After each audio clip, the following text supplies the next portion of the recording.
Hey guys, Nicole here with Obscure Reptiles and Caging, and today I'm going to be giving you the truth about breeding reptiles. So let's get started.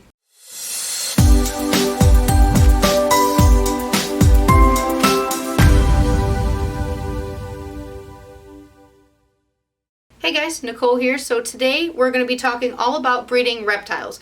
I breed quite a few different reptiles. I'll use them as examples, but this is really just a basis for anyone who's breeding any type of reptile. So to start off, not everyone should breed reptiles, and that's not a negative, but there's a lot more that goes into it than what people assume, and I see it all the time, or people ask me questions all the time, and they've already started pairing snakes, but they don't even have an incubator, or they don't breed their own rodents, or all different types of things. So we're going to go over all of that today. I specialize in mostly ball pythons, Ackie monitors, and a little bit of bearded dragons. If you are breeding snakes, you should be breeding some type of feeder.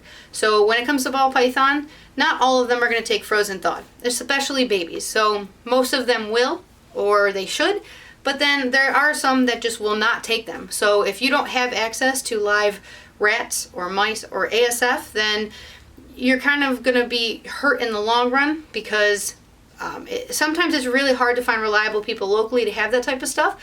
Like recently, the price of feeder rodents have been very high, and in other times they've been incredibly cheap, but they're really hard to find. So it's better just to do it yourself, have your own, and when it comes to that, it's a lot easier and cheaper, but now you have to face all these other issues like having enough food, having enough bedding, where are they going to be located? How can you make that, a good enclosure, a good area for those rodents that you're going to be breeding?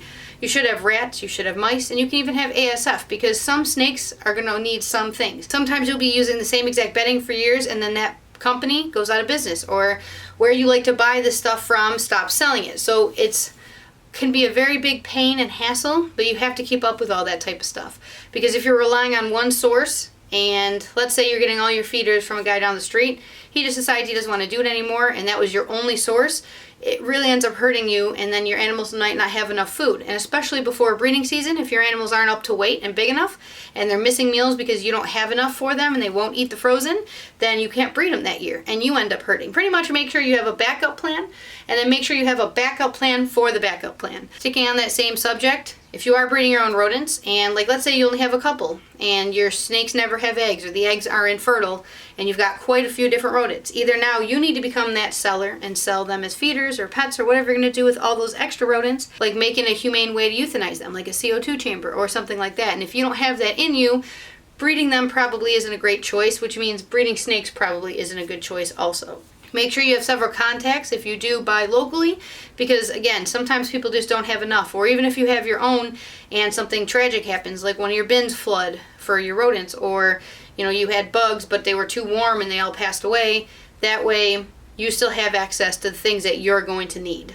I've gotten quite a few messages from people saying, hey, I need an incubator right now, I've got eggs, which never really should happen. It takes quite a while from breeding to ovulation to actually having eggs. So there's plenty of time to have one of them ready before, but it's also just a lot easier, safer for the eggs, is to just have an incubator, set it up completely so you know it works, you know it's perfect, and then turn it off.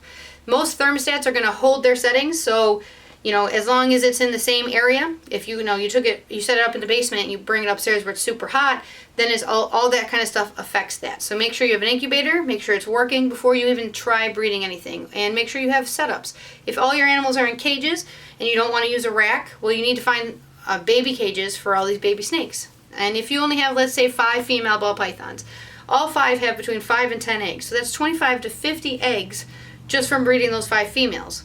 If everything goes properly and they all end up having eggs for you. That's, 25 to 50 meals every 5 days. That's a lot. Where you keep the animals is going to be affected by the seasons. Right now, for example, all my reptiles are in the top floor of my house. So when it's summertime, they'll have all the lizards, monitors have lower wattage bulbs, and we actually run an air conditioner up here. Even though the house is air conditioned, the amount of heat put off by everything ends up making us need an air conditioning just for this room itself. When winter comes, we actually have to up all the wattage bulbs for all of them, make sure that they're putting off more heat, and we actually have to have a heater. Even though the heat comes from downstairs, comes up here, still doesn't give you that 75-degree temperature that we need for the ball pythons and everything else in here.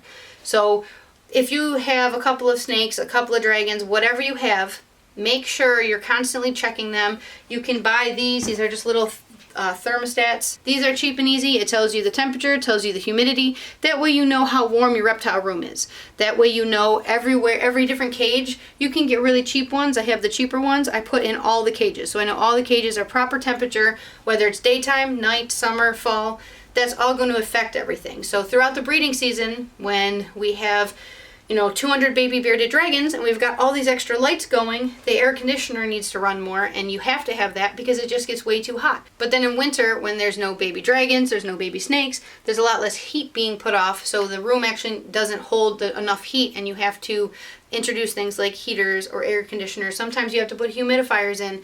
You just make sure these are cheap and easy. It's a lot easier to put these in than have to go around with the temperature gun. But that you can also do. When the animals aren't completely comfortable to their liking, they're not going to produce for you, and that's what you want when you're breeding. One of the best and the worst things of breeding is dealing with the customers. So most people you're going to deal with are awesome. They're going to be great. You're going to want them to come back for more. You spend a lot of time talking to these people. But then there's going to be a very large amount of people that ask a million questions, and then the next day you see them going by, a snake from somebody else. There'll be people that promise you their firstborn child that they will be there to pick up that snake, and then they just never show up, or they block you, or they make deposits and they still don't come. So you have to be very understanding that everyone's different. Some people pay you right up front. Some people are very short. Some people want to ask a lot of questions, which is the majority of people. Which is good because you want them, to be knowledgeable of the animal they're getting. So just by talking to people, a couple messages back and forth, generally you can get a sense if this is going to be a good home or if there's somebody who you don't really want having one of your animals. Some people decide they want a reptile and they don't know much, and if you're not willing to give them the time to educate them, they're just going to go to a pet store and still get an animal, and now that animal's going to suffer. But if you take the time to give them proper knowledge, proper care information, that's why I make videos, so I can send them to people, and when people ask questions, because like my Twisted Reptile page, sometimes I'll get a dozen, 2 messages from different people in a day asking care guides, or, do you recommend a ball python? How do you feed a corn snake? Should my snake be doing this? That's part of it. You can't blow them all off. You have to have good customer service, and you want people to come back. You want people to be happy with their animals. What I like to do is if somebody has already purchased from me, I kind of put them a little bit higher standards. So, if they're a few days late on their deposit, I'm a little more flexible. But some of those people do take advantage of you. So it all just depends. You could do deposits, you could do wait lists, you could just sell first come first serve. You have to do what's best for you, what's best for your animals, but you have to understand that some people are just never going to be happy. No matter how cheap your price tag, how amazing the animal, how perfect everything is, they're still not going to be happy. Because once you get a large client base, then you're going to be getting a lot of messages. And some days it's incredibly frustrating when you're working full time, you take care of a bunch of baby snakes, and 20 people message you about this one animal.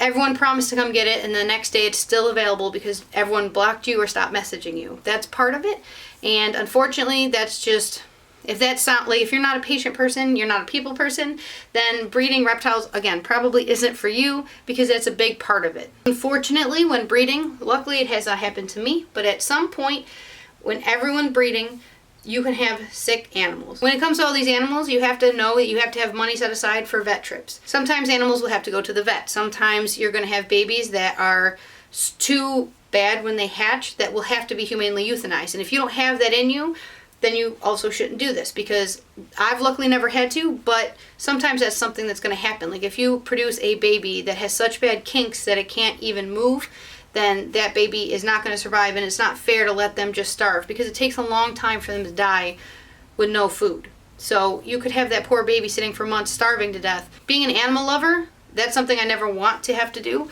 but when it comes down to it, that's something that will have to be done.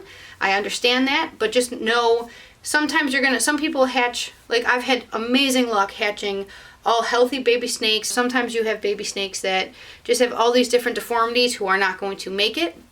Unfortunately, it happens. So just be prepared for that. It does take about an hour or two every day, and I don't have any babies right now. I just have lizards I have to clean, dragons to be fed, bugs to care for and give, food to, and then older snakes that I make sure they have water and I make sure that they're clean. And that still takes about an hour or two every day. When I have baby snakes, I'd say an extra 30 minutes every morning to an hour or two at night, when it depends on if you're cleaning, feeding, spraying them down if, they've just hatched. I love breeding reptiles. I've had reptiles for about 12 years, been breeding for about 8 years. So if you really want to breed them, it's awesome. I love it. It's wonderful. Just be prepared for all of these things. Don't just buy them and say, hey, I'm breeding right now. Take a good year of thinking about it, having your animals, enjoying them, because once you start breeding, there's so many different things involved in it. You kind of lose that nice, I have this awesome pet snake. Now you have a breeding snake who is going through all these different stages to be able to produce eggs. Now they have them, now you're worried about the eggs.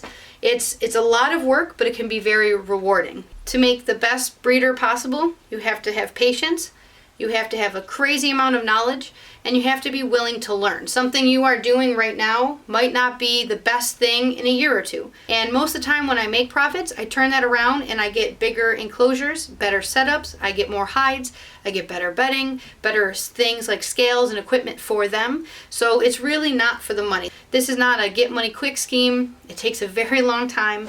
There's a lot of trial and error, trust me. But if it's something you're really passionate about and you really enjoy, then do it. But make sure that it is completely right for you before you start. But that's it for this video. I hope I gave you guys a good amount of information. If you have any questions, you can put them in the comments below. If you haven't already, please subscribe. We do videos every single Wednesday, so I'll see you next Wednesday.